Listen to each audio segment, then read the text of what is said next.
So at 7:01, I'd like to call the Jamaica Select Board meeting for Monday, October 6th to order. First item is to ask if there's any late additions to or for the agenda. Are we gonna, go ahead, Paul. Yeah, just really quickly, if I could give you an update on what's going on with the speed test. Okay, yep, I will integrate that kind of into number 5 along with the speed signs and kind of that overall discussion. Okay. Perfect. And I don't know if we want to discuss anything about Halloween. We can throw it on there. Yeah, I mean, we probably should. I mean, I don't know if everyone's aware of what the town is doing. It's not us, the town, but the people in the town have done, just to inform the public. That's all. Certainly. Yeah, I think that's worth it.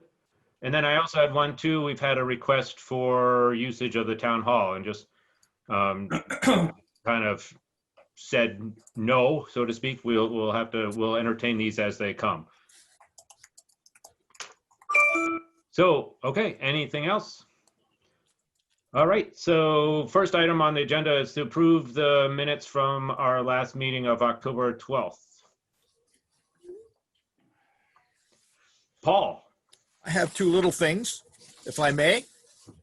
On page 1 under number 5, the last sentence reads, "Things are working as is. Paul Wood, Terry, and myself both in the office again." I'm guessing there's a piece of that sentence missing. Where are you at? Page 1, number 5. No, I don't see. Last sentence in number 5. Well, first of all, it's the minutes that says June 8th at the top. I'm hoping they're the right minutes. These are, well, no, I guess October 12th is what I'm looking at. So Does yours say October 12th on the top of the minutes? mine do. I punched October 12th in and I got, Okay. That would probably explain why I don't see that. well, it could be, except that we're talking about Andy made a motion to accept the minutes from May 11th. Nope. All right. You got So maybe we're talking about how to, all right. Never mind. Never mind. Never mind. Let me see what I can find here. All right. What date did those go out? The minutes went out I on think the the day after the meeting, I think. the Sarah. 14th of October. They went out. The 14th, right? Yes. 14th of October. Leah, nothing. I have nothing. I'll Oh, make wait, there we go. Up. I appear to have hit the wrong button. I'm sorry. Never mind. I still don't know what that sentence means, though, but I'll come in someday and you can explain it to me. Well, maybe that we probably changed it already, I guess. Well, Anybody, I'll entertain a motion to accept the minutes. I'll make a motion. Second? I'll second. Thanks, I Greg. guess Andy wasn't there, right? Yep. So I'll second. All in favor of accepting the minutes as written, say aye. Aye. Aye. Any opposed? Paul, you an aye or a nay or an aye? No, I'm an abstention because I haven't read them yet. So we have 2 abstentions, so it doesn't pass. Oh, really? Well, Andy wasn't there. Oh. It doesn't matter. I can still approve them. Okay. I think so, actually, yes. I know I can. Okay. That's fine. Yeah, I'm sorry. I'm going to have to read these. I haven't read them yet. I read the wrong ones. I thought that No, was. I trust you guys. Any, We assigned you to a bunch of committees, Andy. It's great. You're going to be doing everything now. Wrong. so the minutes passed with 3 in favor and 1 abstention. Okay, item number 2, discussion and decision, or at least an initial decision on the first step. And I sent out some information. Rob, I sent out to the board our conversation, our email conversation, just and I apologize too. I think we maybe got mired in the weeds here a little bit, but we were trying to look at the big picture, and really maybe we need to retract a little bit and just look at the question at hand. And once that determination is made, we can then, get onto the rest of it, I guess, however we go down the track, I guess. So I don't know if anybody else. I mean, what I sent out this morning was Well, I guess, I mean, I'll let Rob kind of just ask that question again rather than me formally saying it again. Yeah, a couple of things. First of all, it's been my habit to send my emails to Greg out of courtesy because he's the chairman, and then assume that he would send it on to others. But I'm more than happy to include all of the members of the select board on my emails if the chairman doesn't have a problem with that. That may enhance the communication a little bit. I leave it to the board to make that decision. Yeah, well, So- I mean, I appreciate that, and I'm not opposed to it, but I had forwarded just verbatim as our discussion was on this last correspondence. Right, and I have no doubt about that. It's just that I did it that way as a courtesy to the chair, not to exclude anybody or keep anybody out. I think I'm very transparent in what I'm trying to do here, and that gets to the second point. The Renault brothers have come up and done an initial examination of the bridge. They assumed, as I assume, that the bridge belongs to the town. I've always assumed that it belonged to the town, except for a member of the highway department saying last, I guess, July, oh, it belongs to the property owner. And that's what kind of got this whole conversation going. But in any event, I assume the bridge belongs to the town. The Renault brothers are bridge builders in Vermont and bridge fixers. And they sent an engineer up, Alex Dunkley, to take a look at it. And he came back and he sent me, and I forwarded an email to you folks saying that for $940, they can do a thorough engineering study of the bridge. And according to Alex, the bridge it has one of the four piers is failing. It's made of river stones. It's the northwest pier, but it's causing the bridge to twist. And if it twists to a certain point where it affects the I-beams, the bridge is basically gone. And that's kind of why I have recommended to the town that we have a engineering study at a cost of $940 conducted by the Renault brothers out of, I think, Vernon, Connecticut. I said Dover, but it's Vernon. It's down there, Brattleboro. Westminster. And in the spirit of the community, I would pay half the price because I am interested to know what the status of the bridge is. I would assume that you would also be interested in that. If in fact it's going to fail and it belongs to the town, then it's the town responsibility. So it just seems to me smart for us to try to get an engineering study so that we know the status of the bridge. If we can do that, and that takes us to the next step, okay, either it's going to cost $50,000 or $60,000 to fix, or it's going to cost $1.2 million. That's a big deal. If it's $1.2 million, I'm a retired military officer, a retired public servant. I don't have $1.2 million to spend on the bridge, and that will kind of end the conversation right there. Yeah, I think I'm sorry. I sorry if I spoke over you.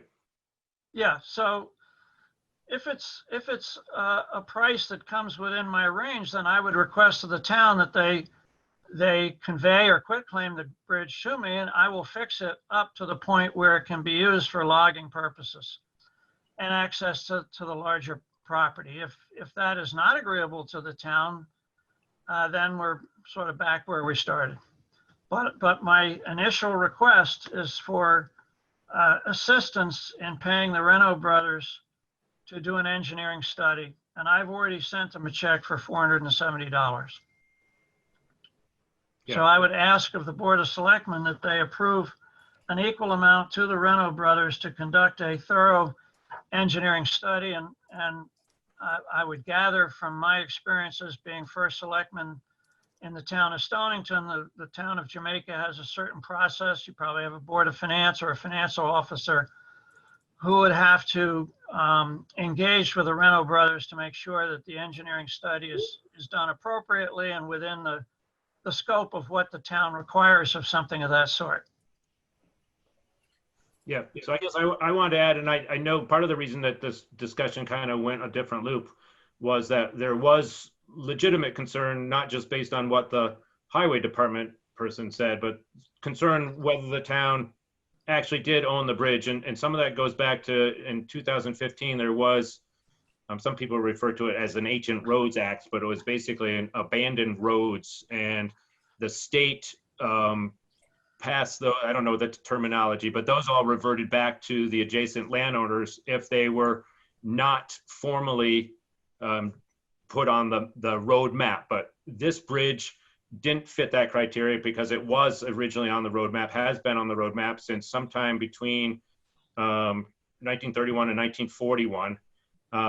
I'm believing, and I can't really speak exactly what the person on the road crews thought, but possibly because the town no longer maintained the bridge, they felt that it was not in their ownership, but that's really not here nor there. So we have, Jessica and I have worked with our attorney representation and determined that the town does own the bridge, so that we can now make some decision based on what we do with the bridge, I guess. I mean, we didn't want to say, sure, go do something on the bridge, and it turns out it's not ours. So Right. that's been clarified. And I think what we want to do here, it is a somewhat more complicated procedure to say, okay, we're going to give up the trail, give away the bridge, quit claim deed over the bridge. But our first item I wanted to kind of move on was whether we financially participate in the engineering evaluation of the bridge. Right. So that's kind of the question at hand here. It is our bridge. I mean, you could look at it two different ways, obviously. One, to say, why should we spend a dime on something that we don't really need anymore? But secondly, it's whether it's not truly any liability to the town, but if it falls in the river, then it could become liability to the town. And it is our bridge, and we're getting an engineering study of one of our pieces of property, I guess. So you can look at it from both sides. So, Right. Paul. Yeah, let me interject here too, that we've already spent $490+ getting to this point. So that's almost half the cost of the bridge assessment that we've already spent. Doing what, Paul? The legal fees. Oh, okay. Yeah. Is this something we would have, okay, first of all, we don't want to just give the bridge up. That's out of the question, or Mr. Simmons doesn't want to do that. He doesn't just want to take the bridge.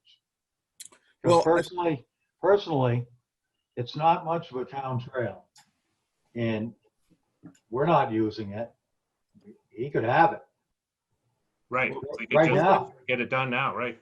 Wasn't it Gillies or one of his people in his office suggested against giving up town trails? Well, Wyndham Regional suggests that, but it's not much of a trail.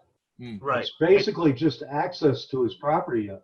Mr. Simmons, correct me if I'm wrong, but that town trail is very, very, it's small, and I don't think it picks up on the other side of the road or anything like that.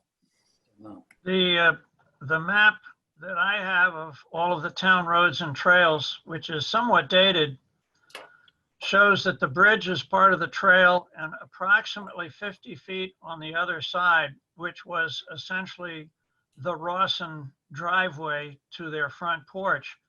That's what's captured on that map. So it does not show the trail extending off into the adjacent property. It simply has it for about 50 feet on the north side of the bridge.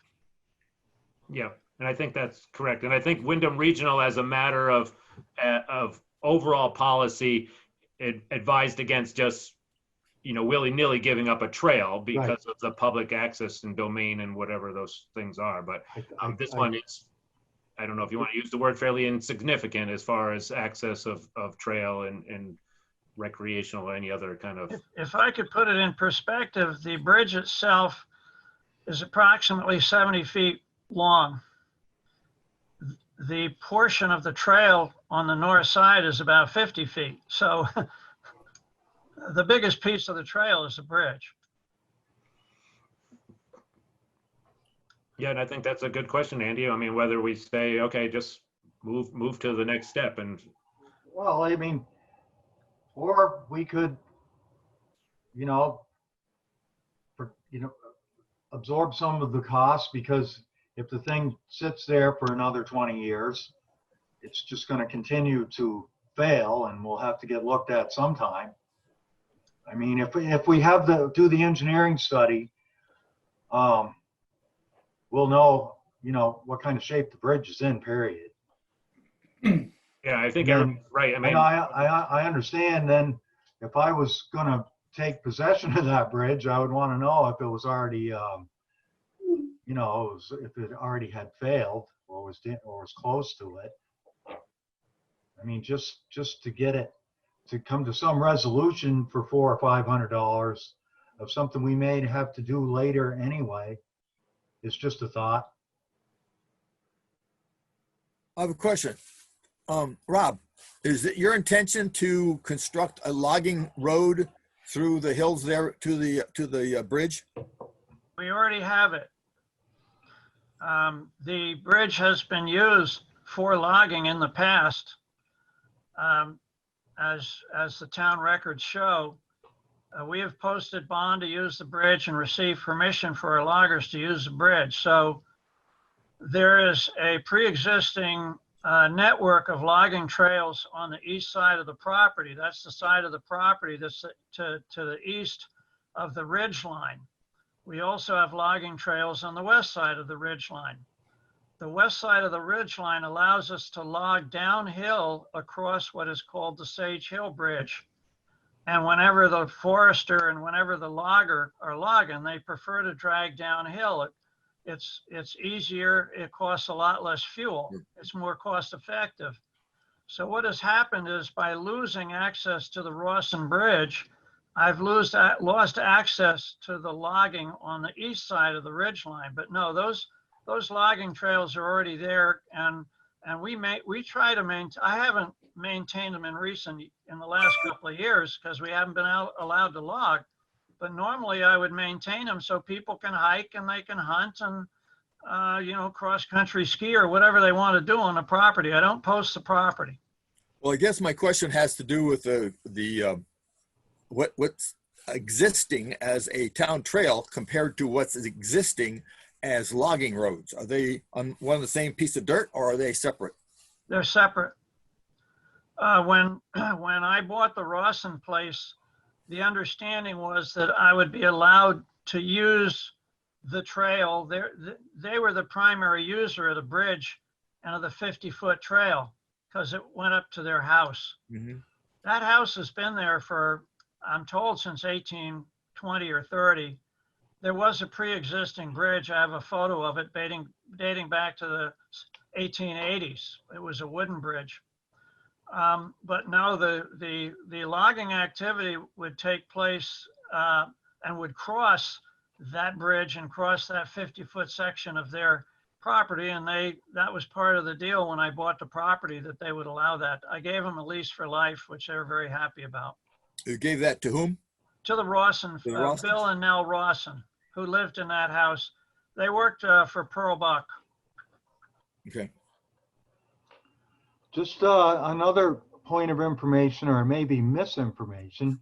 A past select board member, who I will stay unnamed, said that some damage to that bridge was incurred by a logging outfit. Is that why that pier is failing now, or is that even relevant to what we're talking about? No, that was a false statement, and I challenged that statement on the two occasions when we had public hearings and when we had the state come in to adjudicate the assessment.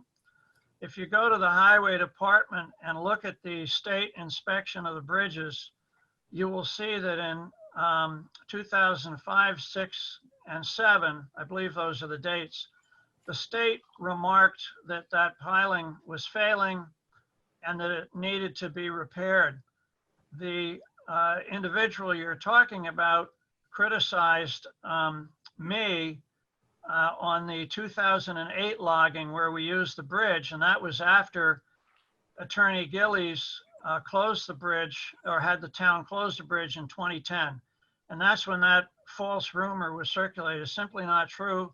If you look at those highway inspection reports, you will see that every member of the Board of Selectmen signed off on the reports. So those reports were accepted by the town and were known to the town. And I sent copies of those up to Greg in my package about the ownership of the bridge. I included those reports in there so you can read those.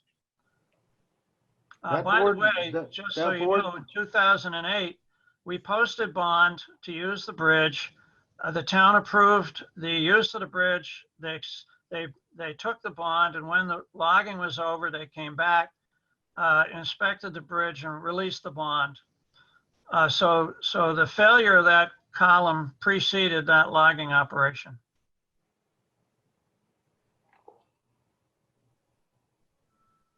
Thank you. Yes, sir. And like Mr. Simmons said, a previous select board was all on board with that bridge being all right.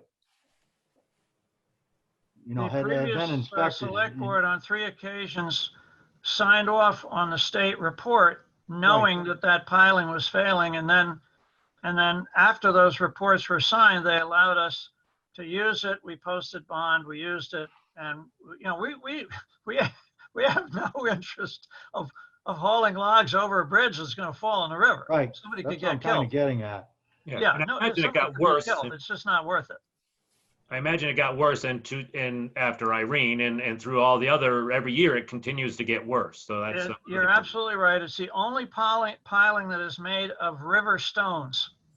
The other 3 pilings are set on very large boulders or on the roadside and are very solid. But that piling is made of loose river stones cemented together. And all you have to do is look at it to see that they're collapsing as a consequence of water damage, not the use of the bridge.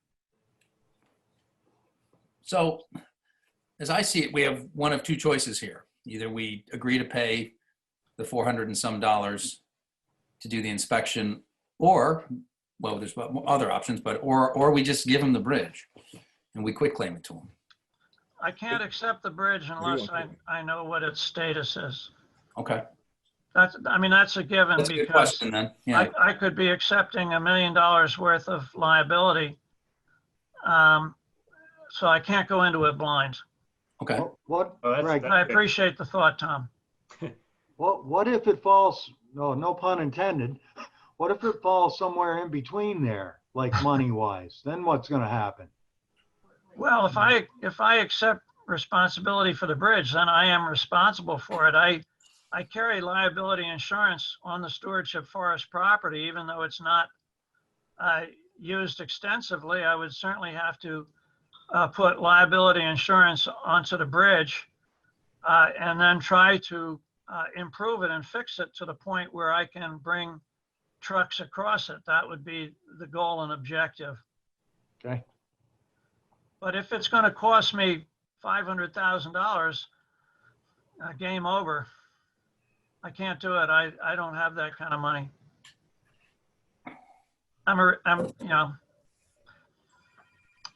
retired and retired military, retired public official. Not a lot of money in public service.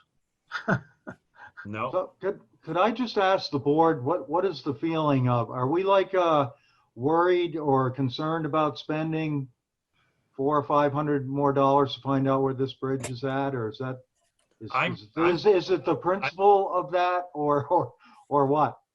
Well, I just don't know how everyone else feels. No, I think, obviously it's $500, which is tax money, but it's a minimal amount that we could look at it. It's our asset, and Rob is offered to pay for half of our inspection. You could look at it the other way around.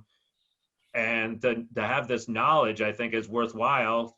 I think in the long run, it's our best interest that Rob has the bridge and it's maintained. If it falls in the bridge, whether it's next year or 100 years from now, it's still going to fall on the town to probably pull it out of the river.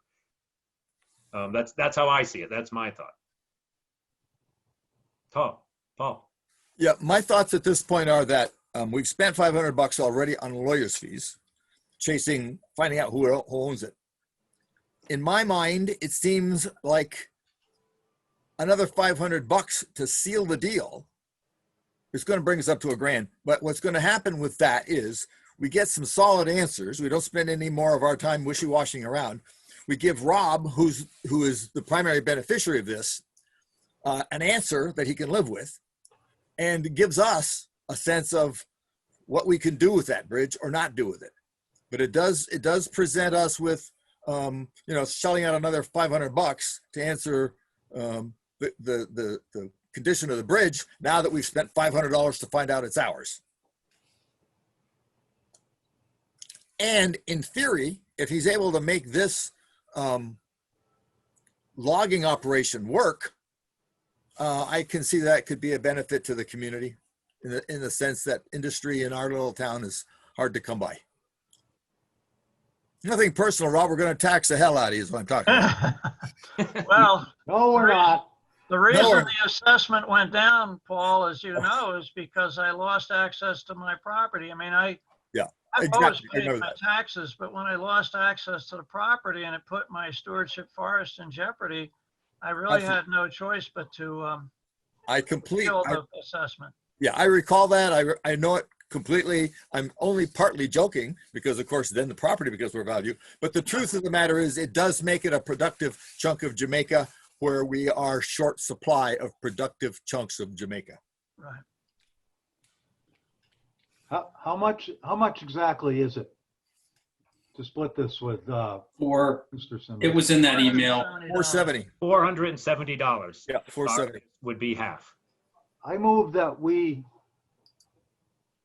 the town of Jamaica contributes or pitches, pays the excuse me again, what was it? $470. $470 and split the engineering costs with, to get the engineering service from Renaud Brothers for the said bridge. Or you can make a motion better than that. That's close enough. I'll second it. All right. Any further discussion? All in favor, say aye. Aye. Aye. Any opposed? Any abstentions? All in favor. Perfect. I thank you, gentlemen, very much. I will notify Alex at Renaud Brothers of your action if that's agreeable, and he'll get in touch with the town. That sounds perfect. And Terry should be the person that he contacts. Yes, indeed. And Thank so you very she's- much, she- gentlemen. I appreciate it very much. And you, Sarah. You didn't say much, Sarah, but thank you for being here. And that's the way we like her. Well, Hey, I won't comment on that. Oh, that's My not wife is politically sitting correct. behind me. Have a good evening, gentlemen. Thanks, Rob. Take care. We'll stay in touch. One down. All right. So item number 4, we are on just an update on the ordinance with the fire department. And I don't have anything new to report other than it's in the initial discussion dialogue with Nick Lowe, who's our attorney at Paul Gilly's office. Just there's several factors there. One, just to make sure that the ordinance itself looks good. Secondly, that we go through the process correctly to adopt the ordinance, because there's been some question in the past of the formalization of documenting and notarizing, I guess, as for lack of a better term, that we've done all the steps properly. And then the third part of it is the follow through of enforcing it. And if it comes time for us to levy any fines or anything like that, what's our role as far as being able to collect them and make sure that we've got that dialed in correctly too. So other than it's in motion, there's nothing more to report. Okay. Bob, you're on mute. Wrong button area. Wrong button area. With that being said, you working with the attorney then to come up with some kind of an outline that the town will follow, and we'll see that we adhere to that outline? Yeah, so there is a really formal process to adopt an ordinance to make sure that it is enforceable, basically. And, Tom alluded to a little bit of it before, posting it 60 days notice and all that kind of stuff.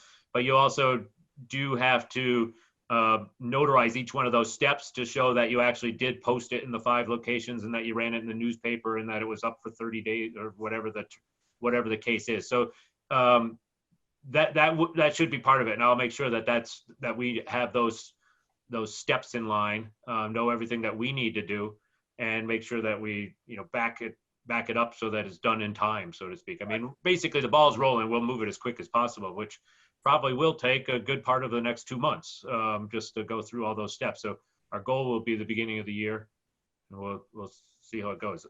Does that answer the question? Or No, not actually. What I'm looking for is the latter part, where enforcing the penalties and all that kind of stuff. For us to keep documentation of the violators and stuff is what I'm kind of leading up to. Is that going to be outlined out a little easier so that way? That we make sure we do it right. Yeah, I mean, that should, and that's something that it's kind of come up with several, not a secret with the sign ordinance, just to make sure that we're able to assess the fines and that we go through the right process. There is a state judiciary board for civil action and things like that. So I will make sure of that, and present that to say, this is what we need to do. That's the third part of it. One is to make sure the ordinance looks good. Secondly, how do we adopt it? And third, how do we enforce it? Well, that's good. I'm happy. Oh, good. Okay. You're happy, I'm happy. Yeah, so not a whole lot of news there, but hopefully there's a lot more to report at the next meeting. So, okay. All right. Anything else on that? So on to item number 5. Just couple components here. One is the actual speed tests that Wyndham Regional is working on, and second is just a few of the signs are in place as far as our signs go.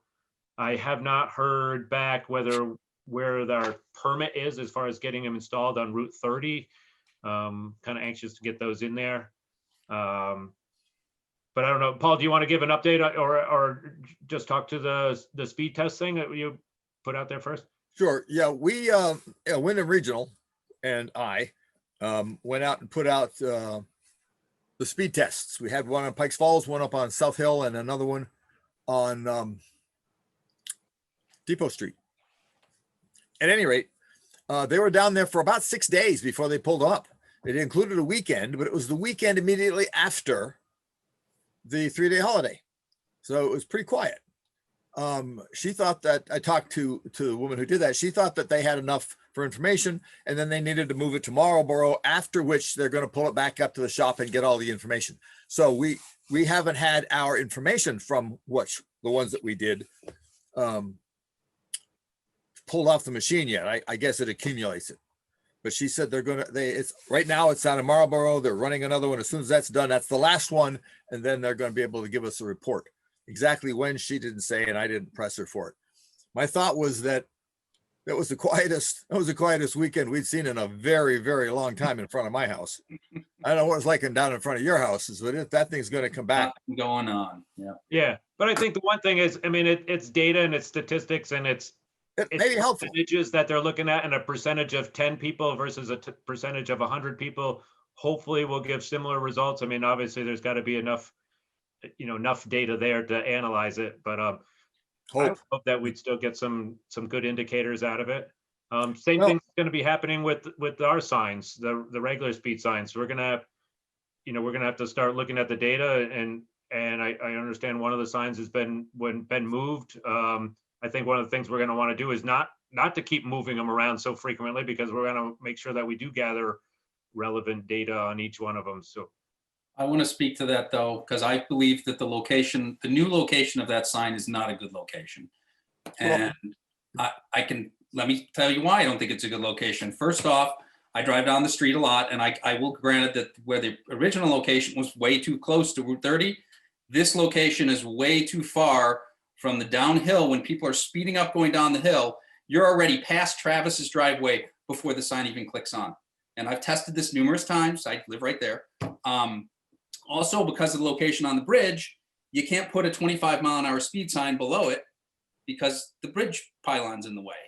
So I think it needs to have a sign. And I talked to Keith about this, is that every one of those signs need to have a speed limit sign on there so that when it flashes 35 or 30, you can see that the speed you're supposed to be going is 25. So, and Paul, if you want to explain why you put it there, that's fine. And I respect that, but I don't think that's a good location. I think it needs to be further up. And I know you have Travis and Micah's properties and people don't want a flashing sign in their yard necessarily, but really right past Travis's driveway is really the location because people come down that, they get time to speed up off of Route 30 and then they're going to hit the sign and then they're going to slow down and go slow the rest of the way. So that's my opinion. Yeah. I welcome other conversation around it. The question I had back to what Greg was asking is, are these signs recording information? Or are they just flashing speed? I believe they do record. I believe the ones we got I haven't They record, yeah. I haven't played around with them. I haven't. And Keith had asked me to get a cable and hook one up and I just haven't got time to do it. All right. So I didn't know if that was recording or not. Yeah. The problem as you mentioned, as you alluded to, as we started coming down the hill from the previous location, there was very little place to put it where it wasn't going to bother the homeowners until we get to the bridge, and we can't put it on the bridge. So the next spot was after it. The pluses on that one is it looks up. Yeah, it can see the bridge and a little bit beyond it. It can also, from that location, see the traffic coming from the state park up past Bob's house, for example. Plus, a 90-degree turn, it'll give us a speed sign affecting, the traffic coming from Water Street. But Water Street's slowing down to a stop sign, Paul. That no one's speeding at that point. They're slowing down to stop at a T. So that's not valuable, in my opinion. Well, I think there's probably no perfect spot on that street, but I guess that's one of the beautiful things about being able to move around. And until we see some of what the numbers are, we don't really know what it's picking up and know that it's helping. Hopefully we'd even be able to see a trending down of number of people that are speeding because they see it flash there. So let's get the data and see what the data says. I don't want this to just sit another month or two and then, we've told the town and we have moved forward. I don't want to say that, but we've told the town people that we are moving forward and we're trying to get this solved. I think maybe what someone needs to do is talk to Travis.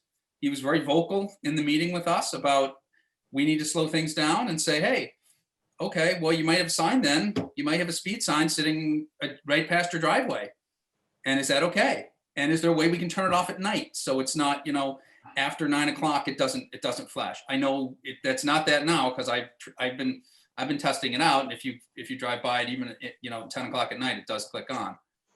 And talk to Micah and see what her opinion is. I know both of them advocated for speed bumps, and we've said we didn't want to do that.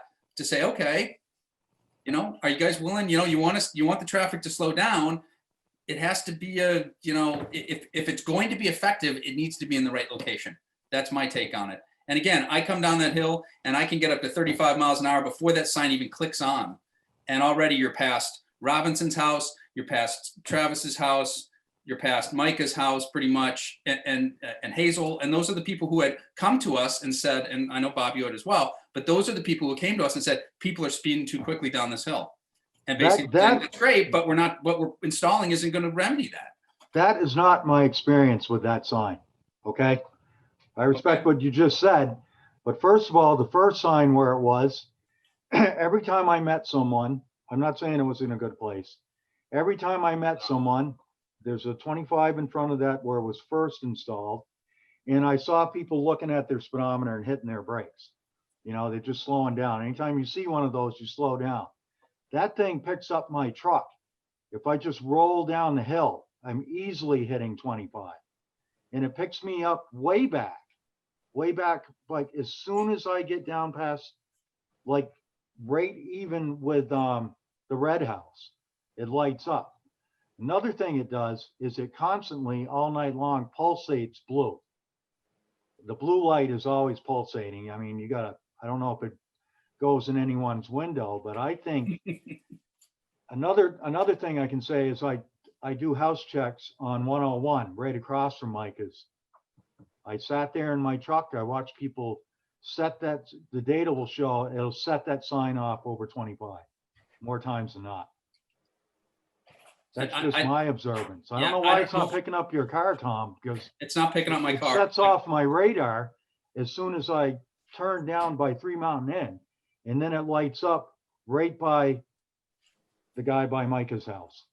Right, but again, that's already past those houses. And I understand those people are concerned, but those signs are for everyone on the road. I mean, Yeah, I'm not questioning you that. can move that thing up and down every 3 weeks, but I think if you check the data on that when we do it, if we're able to, and check what Paul had put down on the bridge, are we trying to catch people speeding or are we trying to slow them down?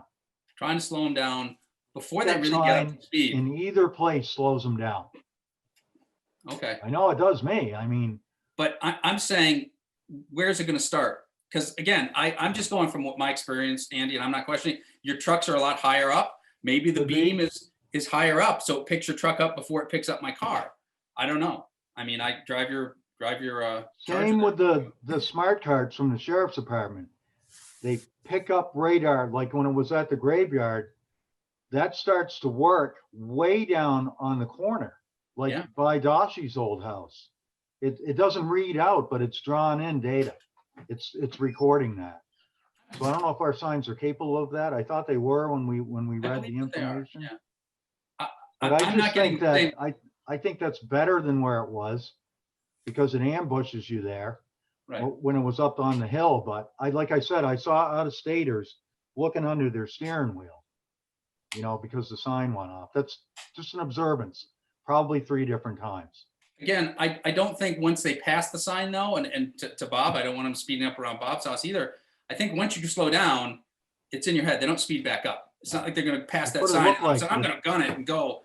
It You looked know- like they were staying slow. Right, they do. And that's what I'm saying is having it farther back, they're not slowing down in that area coming down that hill. They're not slowing down until they get to the red house or past Travis's, Micah's house, then they slow down. So we have a whole stretch of road there on Depot Street where it's ineffective in my experience. Now, again, if you say you're getting hit right when you get around that tree bend there, I've tested it a number of times. It's not working on my car that way. And I'm willing to go out there and do some tests with you guys if you want to do that. I don't have a problem with it. I just don't want it to be less effective than it could be. And again, I think having a conversation with Micah and Travis and Kate to talk about that, and Hazel and other people on that stretch, I think that would be valuable to say, hey, the sign is going to be flashing.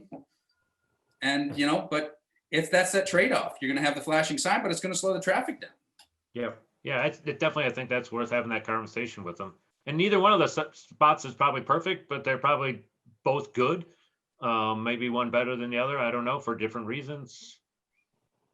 I also would, maybe there's now a third place in there. I guess part of me would want to see my feelings, and I'm not living down there and I've seen it, but I haven't tested it often or frequently. But I think we'd want to avoid just moving it around too much before we really understood anything. So maybe I'll check. Not that this is the solution, but one thing, we'll check with the company and see about how easy, what we got to do to get the data off there, unless you know already, Tom. I don't know. I don't, let me take a look at it. I'm not going to be around tomorrow, but Wednesday I'll go out there and see if there's a USB cable or something. I talked to Keith and he's like, oh, you need to get the book and take a look. And it was like late afternoon one day at 5 o'clock. And I'm like, yeah, I'm not going to do it today. And that was a couple weeks ago before we had put any signs up. I really think a lot of progress has been made. We have the signs. We're waiting to put some more on, the main artery, and, it's going to take some time to figure it all out. And I think it's taken huge steps. And plus we have, real life law enforcement. Last month they wrote a number of tickets. Yeah, I haven't seen them. I think we're doing a lot. We can't stand out there and yell at everybody. Or I saw Sergeant what's his name last year standing in Rogers' driveway with a radar gun, and he had his car parked in my driveway. We've done some things. This was 2 years ago. he was standing in the driveway with a radar gun, hitting people coming down and coming up. And I think the Wyndham Regional thing did catch or record the school traffic. And I'm nothing, I'm gonna watch what I say, but it's not just out of staters, it's for everyone, these signs and these monitoring devices. But, it did catch, I think school was in session while those tubes were down. So we'll see what that says about that. Yeah. That's a rush of traffic in the morning. Huge. Well, I'm comfortable trying to get some data out of it and see what it says and wait for Wyndham to come back. But again, I just want to make sure that the placement of this is the most effective place we can have it. Yeah, that's a way to look. I mean, a great way to look at it. I mean, how can we make each spot better? Right. And I Well, think the ones coming into town and coming down off Jamaica Mountain are going to be great. I don't know, Pikes Falls, I think that slows people down too. I think, we are doing the right thing, and you're right, Andy. We have done a lot. I just want to make sure that we're doing it right. Mhm. It's for everybody. For everyone. Everybody's safety, all the residents, all the out-of-staters. Yep. Well, super. The Good other conversation. question I have is, has there been any progress around signage at the bottom of South Hill? I have seen, you're right, it's a playground at the bottom of the hill. And I know we had talked about having a special town meeting to discuss the speed and the safety once we had more things installed. I think it's a little bit premature for that still, but there's not a speed limit sign there. There's a sign that says you're gonna have 25 mile an hour coming up, but then there's no 25 mile an hour speed limit sign.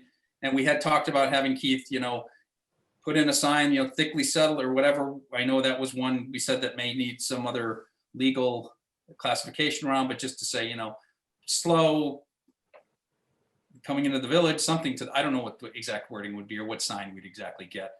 But I think, again, that's something that's simple to do.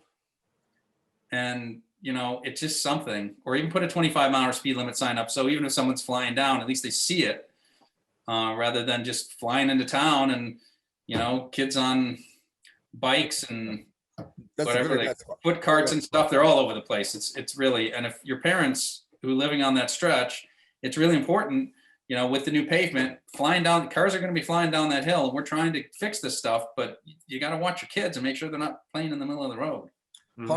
part of the thing is when we were doing this originally, I swear I thought there was a 25 mile an hour sign there, and I don't know if it got knocked down, Yeah. changed or moved, but basically based on the law, it's 35 miles an hour down there until it gets to 30 by virtue of the law that says if it's not posted and it's paved, it's 35. And there's no posting of South Hill all the way down to you hit 30. So that is dangerous. It needs to be changed. You're exactly right. Mhm. And bear in mind what law enforcement said. I agree with the speed sign. But the more of those foofy signs, like guys with tractors, even school signs, I know they're important. The sheriff said the more signs people are looking at, the less they're paying attention. And I take that with a little, what he says, has a little weight, as far as signing. He didn't Yep. say speed limit signs are a bad idea, but a lot of extra, don't do this, don't do that, people just blow them off. I think It's something I remember he said. One of the things we have to remember about a speed limit sign versus a kids playing sign is the speed limit sign isn't an information sign, it's a command. It is a requirement. It is a legally enforceable command to not exceed 25. If you're saying kids, all those other things, those are informational signs, but they're not a command sign. So there is a distinction about putting up those kinds of signs and kid playing kinds of signs. I think, and what I'm saying too, and I've said this when I talked about the speed signs, I do believe there needs to be a speed sign on those electric signs, but I think it's something that's really quick and easily Keith can go put up a sign this week. Yeah. A 25 mile an hour speed sign. I mean, I would highly think that maybe they even have some sitting around. Yeah, well, to my knowledge, I think they ordered a handful of them. I mean, maybe. I know they did. Yeah. That's what he 30 or 10 of indicated them. to me. Yeah. So, I think getting that sign in would be something at that location, which we haven't put a radar sign in. And then, the other signs, I know he was talking about putting speed limits, but I think that's imperative because it flashes at you at 30 and you drop to 20 and it stops flashing or 25, but You need to have the sign that says 25 and you're going 30, because that's when it really goes, oh, I'm going too fast, and then people slow down. And I will say, Andy, that I have also followed cars, out-of-state cars down Depot Street, and yeah, they see the signs and they do slow down. They hit their brakes.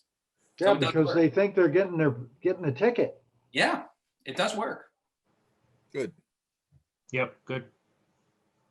Yeah, we definitely done a lot. We'll keep going. Okay. All right, thank you. Next item, I guess, speed test. I did. I'm trying to remember I mean, Paul had the speed test, what the other things are. I mean, we have had a request to use the town hall from Kayla Anthony. You may know her, Bob. She has asked if we would entertain the idea, and they're looking at several other locations, of holding I can't remember what she called it. I mean, a commencement ceremony, I guess, for Leland and Gray in the town hall.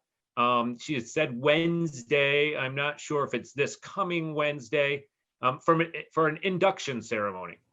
And so I got back to her, obviously saying we've had very minimal use of the town hall since March. How many people, what would they be doing? She's come back and said a maximum of 55 people, which all of a sudden I had some, some feelers went up or whatever to say, whoa, that's quite a few people. But they're possibly going to break it into 2 groups, 2 ceremonies. And that's what I've heard so far. So I wanted to throw that out there. What is it a little for? different than somebody filming a video or somebody doing some, census training or something. So Unmute yourself, Sarah. Sarah. What day did you say? What day? I believe she said Wednesday. This That would be Wednesday? the day after the election. No, meaning like 2 days from now. Oh, we've yeah. already got the election stuff down there. Okay. Like the booths What are is the- down there what and is this? everything. The guys took them last week. Right. Okay. No, that's a good point. I wasn't even thinking that part of it. I was thinking more of the numbers of people. And we can always say no. I mean, it was obviously it's a community thing. What is it for? Like to do stuff. I'm sorry. What is it for? Leland and Gray commencement? No. Induction. Induction. Yeah. I don't know what that means. Can I explain it? Yes, please. You've all heard the National Honor Society in Yeah. school? Yeah. It's indoctrination of those students Oh, who received high honors. Okay, I got it. That's great. Yeah. It's Okay. recognition. That's what they want to do. They want to do it in an area that can be isolated from the school and stuff. And as Greg led to, 55 people is a lot, so they want to do it in 2 sessions. So you're talking about 25, 30 in each of the sessions. Using the COVID-19 policies, the standard distancing and the mask and everything. They're taking all the same precautions as they are doing here at the firehouse and stuff. So Why aren't they doing it at the school, where the gymnasium at the school is 4 times as big as the town hall? again, the schools aren't set up to allow students in because of the air conditioning, the air quality and stuff. So high school is probably the last one on the list to be. Yeah, it is the last one on the list. But we aren't either. I mean, that building is just a stagnant air in there. There's no flow of any air or any sort of HVAC system there other than the heating systems. Yeah. I'm just a little bit, I mean, you're basically taking 20 people, putting them in a big room where the air is just going to sit. Yeah, so that's why it's out there as a question. I think a bigger answer, so to speak, would be that there's already started to get set up for, if it is indeed this Wednesday or next Wednesday, those are probably out of the question just because of the election. Yeah. Sarah. I had also planned to go set up Wednesday, Thursday, just to get everything down there. Oh, no, exactly. That's what I mean. Both Wednesdays are out of the question. I mean, I hate to be a party pooper, but yeah, we need to get ready for the elections and be done with them. Yep. No, that may be that's maybe the answer. So, I mean, I like the idea of supporting this, these people, whatever, these kids. Could they do something She was outside? looking at a number of other locations. Yeah, I mean, could they do something outside too? That's, Well, that's up to them. I mean, I think it's up to us to say Yeah, it's the building I or not. And I don't, Bob seems to be calling his helpline here. as it, as it gets colder, and if it is a cool day, and obviously today's been cold and rainy, and it's supposed to be, later this week too, is that, the doors aren't going to want to be open in there. You're going to be running the heat possibly because that building does get very cold. Bob's got his final answer here. I did. It's November 4th, after the elections. The day after the election. Yeah, so I rule that out, just that it's going to be full of the election voting booths and things like that. So It's gonna be trashed. yeah, okay. Okay. Well, I'll see that if makes they it can easy, move it. I guess. I mean, unfortunately easy, I guess. But I mean, she said she had a number of other locations. Hopefully something else pans out. Okay. Andy waving? I can't tell if he's waving or not. No. No. All right. Well, I didn't have anything else. I don't know Halloween. any other public Halloween. concerns. There's Halloween. oh, Halloween. Yes. Sorry, Tom. I knew there was one. Okay. Yes. All right. So as we've stated in one of our last meetings, not last meeting, I think there was one before, the town is not taking a stand as far as trick or treating go, but there are a group of residents in the town who have come up with a plan and just wanted to explain what that is to residents. You can also get this information on the Jamaica, Vermont web Facebook page.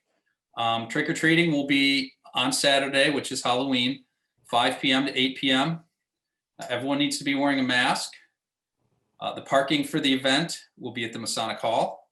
There won't be any parking in town. All walking traffic will be going the same direction. So it's just, the trick or treating is just going to be on Main Street and then that little tail up Pikes Falls. They'll cross it. I'm just reading off the site, that's why. So basically on the sidewalk, we'll have one sidewalk going one direction. There'll be tables with candy set up. You won't be actually going to a door and seeing anybody. They'll just have bags of candy. And then once they cross, they'll cross over at the post office and then come back the other way. And then that's it. So, they're trying to keep people social distance, like I said.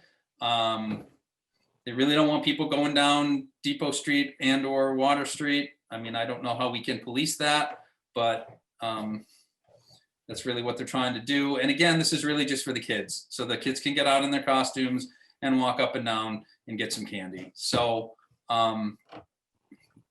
that's basically what these people have come up with. I know some people were upset about it because they felt that they shouldn't be dictating how this is happening. Obviously, we're in strange times. So I think it's great that these people stepped up and all the people who worked on this to make this happen. Even if it's, it is strict, and I think it needs to be strict because of the risk of transmission. I think it's a safe thing. And as we've said, the volunteer fire department is not participating this year. In the past, they have. That's just because they don't want to risk the fire department, being wiped out with COVID potentially if there were to be an outbreak. So that's what's going on. Again, 5 to 8 on Saturday in the village. Just to reiterate part of what Tom said, the select board as me as a select board member, I have no stand on, if my light's on, looks like people are going to stop by. Probably not a good idea if I did that, but I got no opinion on, telling parents what they ought to do with their kids, except for they can let them go and do this if they want, but. Or residents for that matter at their houses. If someone wanted to turn a light on and say, come and trick or treat. Right, that's. The town's not taking a stand either way. Again, right. I think these people did a great job in setting all this up. But, if someone on Water Street or Depot Street wanted to have trick or treaters, I really don't think that No, these people can control that. So, no, we can't either. and we're not controlling that, right? Yeah, it's super that they came up with an option for people Yeah, that wanted to exactly. be, that are more Yeah. concerned. So now there's. Favorite holiday. Best holiday of the year. It really is. My favorite. It's all fun. There's And nothing. let's hope next year it's all back to normal. I'm- Yep. I'm hoping.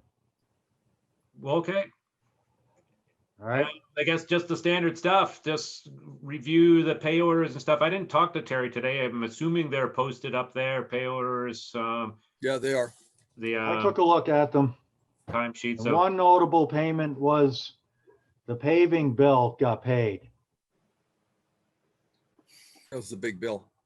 607 grand. But she said that, maybe Sarah can help me now that I opened the door to this. The state reimbursed us 25,000 175,000. and we get back was in grants. 175 altogether with a grant Yeah, and 25,000 Yes. from the state. I'm sorry. Would you go over those numbers again? I heard both of you at the same time. I'm not sure I got it. Sarah can. Madam Clerk? I think she said it was 175,000 total we were getting back in grants and aids and whatever.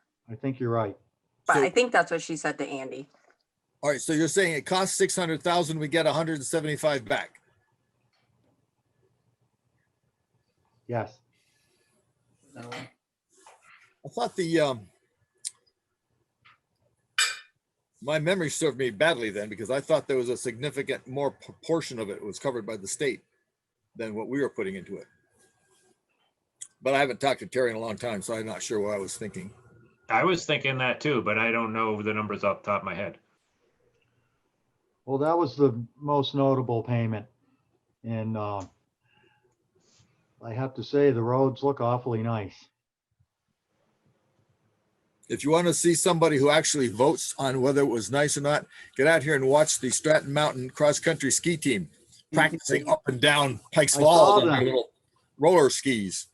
You They never know love where it. you're gonna see them. What's that? You never know where you're gonna see them. No, but I'll tell you what, they've been busy out on Pikes Falls now that that's been Yeah. laid down. Very nice. On a slightly separate topic, on the invoices, I got a couple of things, and I'll probably give Terry a call tomorrow because I'm sure there's always a better answer than I can come up with. It looks like D&K's mowed the Rawsonville Cemetery twice in September. I'm not sure how that worked out. But the other one is there's some phone calls from Consolidated Com. There's from the Sarah, what is 4393? What number is that? Do you know? 4393. Is that you guys at the No, that's not any of ours. That's Is the it the fire library? department. It's where? Oh, the fire Fire department. department, 4393 is the fire department. All right, we've got 30 calls on 4393 for 1 minute calls to Keene every night for like 30 days at Something's the wrong. same time for 1 minute. And it was just bing, bing, bing. And I thought, I don't know, make any sense. But having said that, on 4265, there's 16 1 minute calls to Mount Holly to the same number. And they're repeated every night. And it sounded to me like there's something automatic that's stuttering. There's some glitch somewhere because nobody's here at the firehouse at night. Could it be a failover system that's just clicking off and it's having problems? That's what I'm thinking. Yeah. Like We got, Keene, isn't that where dispatch is in Keene? Maybe Keene's it's some sort of, dispatch. But what's in Mount Holly? We have the number 4497 had 14 1 minute calls. At Mount call Holly the at number. 9:03 at night every night. You Before get billed for those? Yeah, how much? Like $1 each or? well, it's 9 cents or some little numbers. Oh, we're not talking on monetary. What, No, I didn't know. Something going on. Okay. Yeah, it sounds like something mechanical is mishitting or something. But so we've got Is it? what Call the numbers up and see who Call the answered. number and see what. Yeah. I mean, that's Yeah. what we could end up doing. I'm just saying, I noticed as I'm going over on the computer, I'm thinking, you see those kind of things at the same time every night in a row. It's like odd. It is odd. Is it like an automated alarm check or something? I don't know. It's this, the numbers are 4393, 4497, and 4265 are the three numbers that we're calling out from. We should be able to trace if those are on. Go ahead, Bob. Sorry. As I said, the 4393 is definitely the firehouse number. Okay, that's one of them. That's 30 in a row. Is that, wow. 4265 is the garage. 4265, there's 16 of those to Mount Holly. And then another That's the 14 garage. from 4497, 14 1 minute calls to Mount Holly. at 9 o'clock at night. I didn't even know what.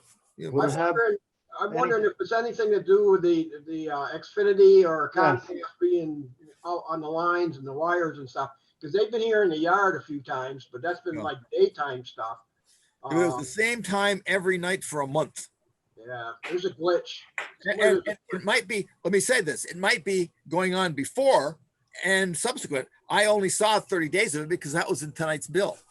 So it may have been going on for a long time and I just never noticed it. Huh. So I can get a hold of Terry. We can kind of chase this down, but I just wanted to let you guys know that it's something odd and it sounds like a mechanical, something's wrong. Okay, because there is, Not expensive. It's like 9 cents a call, but it's something to look That at. adds up. we are tied into mutual aid alarm system, but that's if the fire alarm itself goes off, or then nothing goes off here in the building.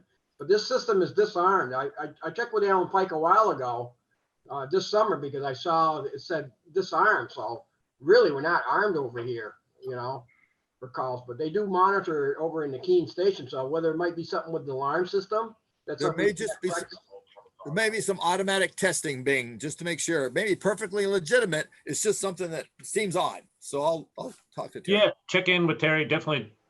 Who knows? Yep. Yeah, be glad Okay. to help out. Okay. Nothing else. I'll entertain some motion Motion to, to adjourn. thank you, Tom. Do you want to let him get the words out first, Tom? second? Second. Second, Andy, all in favor. We don't have to vote. It's adjourned. All righty. Thanks, Thank guys. you, everyone. Maybe I'll get this to you Sarah. tonight. Good night, Rich. Thanks, Rich. Good night.